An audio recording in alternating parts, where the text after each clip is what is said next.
right, David. I think we've seen how runaway could happen, and again, that's a bit scary. But we need to look at, it is a possibility. We just said there, runaway is a possibility. So it leads us on to the point of, the degree of risk and the degree of uncertainty here, and how people react to that. So let's take it from there.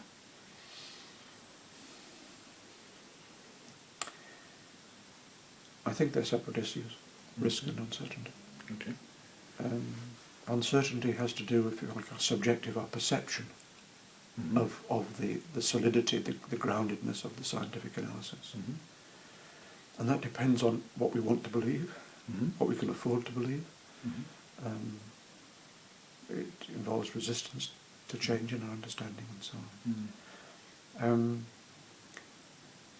Let's take the idea of risk to start with, then I'll go on to the uncertainty bit. There are clear and present dangers or risks in adding to our atmosphere substances that change our climate in this particular way. We have put ourselves and every other species on the planet at risk to some extent by what we have already done. The level or intensity of that risk is only now becoming clear. Most of our political negotiations are based on an understanding of risk that's about 30 years out of date, which is one of the problems we're struggling with. So, for instance, in the 1990s, a 2 degrees heating of the planet was seen as, it'll be safe enough at that level. There's a special edition of a journal from the Royal Society this last January, where they were saying, 2 degrees is not the threshold of dangerous climate change, it's the boundary between dangerous and very dangerous climate change. And so the understanding of risk is improving and sharpening the whole time. Now, if you face a risk, you may take out insurance and then go on and ignore it. There's no insurance for this game. We are at risk.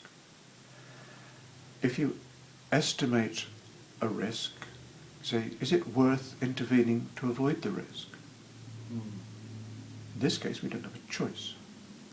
Because if climate change is of this ilk, of this intensity, of this importance, and of this nature, there is no insurance that can compensate us for setting off such a change. It is a risk that may not be taken, and to which we are already committed by what's in the pipeline, unless we move to not just stopping putting out carbon dioxide and other related changes in the energy balance, but to drawing down carbon dioxide and greenhouse gases that are already in the atmosphere. We move to a drawdown economy, not just a zero carbon or a low carbon economy. A drawdown economy globally is an imperative solution to avoid the risk that we dare not take. I think you used the term once, a detox approach, alongside the substance abuse and the way we've used energy. If the planet is a body, then we stop the addiction and we detox the planet. Absolutely. So you've got the drawdown or the detox, whichever you prefer. The detox is a useful metaphor because it brings in the psychology of it. That's right. Yeah. Now, in terms of uncertainty, yes, there are uncertainties in the science. They're particularly acute in areas of computer modelling where the models are incomplete or cannot possibly give a complete picture of a system's performance. What I've attempted to do in the last 6 years' work is to reduce the level of uncertainty around climate sensitivity, and I think I've succeeded in doing that quite significantly.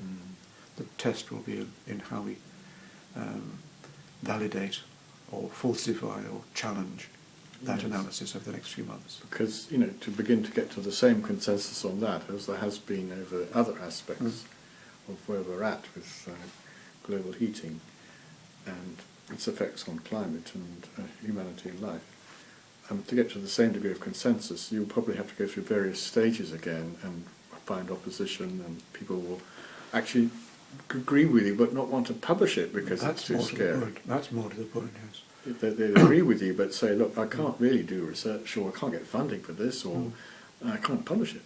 That's been happening. and even the peer review system has limited what can be published in the journals to that which is, if you like, politically appropriate. Yeah. Many of the advisors to political systems have said, we dare not bring to the political decision-making bodies the real information from climate science, because they just won't act on it, won't listen to it. So it'll be very interesting to look at how your first publication of this will be responded to.